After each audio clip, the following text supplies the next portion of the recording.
મારી જર્ની એક roller coaster ride જેવી હતી. મારે એક પ્રીવિયસ વિઝા રિજેક્શન પણ હતું. યુપી માટે પ્રોસેસ પ્રીવિયસ એજન્ટ માણે કરાવી હતી, પણ એમાં રિજેક્શન આવ્યું હતું, જેનાથી હું બહુ જ ડિમોટિવેટ થઈ ગઈ હતી.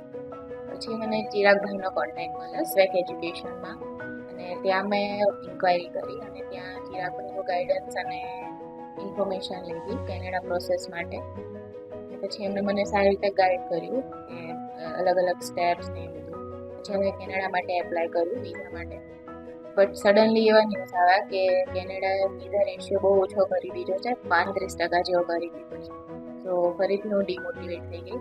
બટ ચિરાગ સર એન્ડ મને બહુ મોટિવેશન આપ્યું અને કીધું કે ટેન્શન નહીં લો, તમારા વિઝા આવી જશે. અને એના જસ્ટ 2 દિવસ પછી મારા વિઝા આવી ગયા. All thanks to SWEC team and Chirag sir.